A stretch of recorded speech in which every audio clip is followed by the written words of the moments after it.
2025年11月19號星期三，散文陳伯的最後歸宿。曾經有一位牧師叫華里克牧師，他在講道時這樣說過：你在管理自己的錢財，這些錢財是你的，還是上帝的？他繼續說，每個人要照着自己所領受的恩賜來彼此服侍，做神各種恩典的好管家。彼得前書4章10節。最終，每個人也要按着神所賜下的恩賜，來向神交代自己做過什麼。街燈漸次地亮起，將陳伯拘留的身影游進一片昏黃的光暈裡。他推着空蕩蕩的鐵皮車，輪子在路面摩擦出單調的吱格吱格聲，像是為他這日復夜、夜復日的航行，敲着沉悶的節拍。那38塊錢，此刻正安靜地躺在他的褲袋深處，偶爾像一小塊炙熱的炭，提醒着他生命的重量與虛無。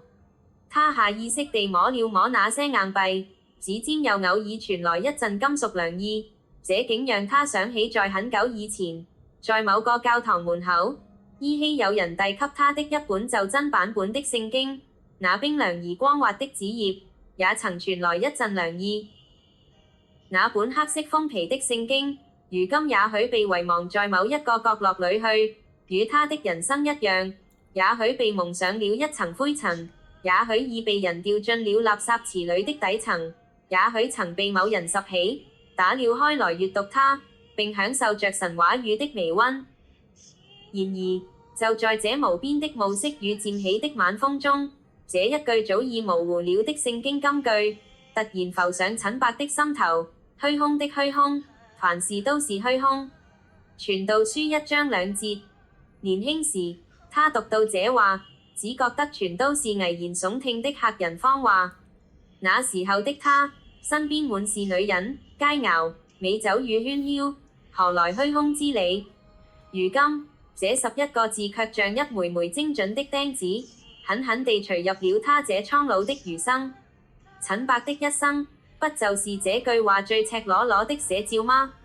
那12瓶人頭馬白蘭地的泡沫，那賭桌上堆起又散去歸零的籌碼，那無數個與他度過了春宵的女人，那紙醉金迷、夜夜笙歌的狂歡之夜，與他今日費力捆綁的紙皮有住千絲萬縷的因果關係。他們都曾在某個時刻承載着看起來疑似堅實的價值與快樂，但最終卻附上在時間的磅秤上，露出了原形，全都是虛空。疾風一吹便全都被吹散了。他過去以縱欲來衡量萬物，如今才驚覺要付出最沉重的代價。他推着手推車，不知不覺地轉進了一條僻靜的橫街。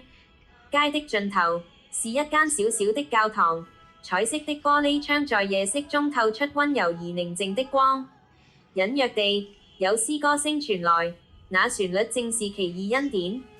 歌聲柔和，卻帶着一種奇異的力量，穿透了都市的煩囂，也穿透了他層層疊疊的懊悔。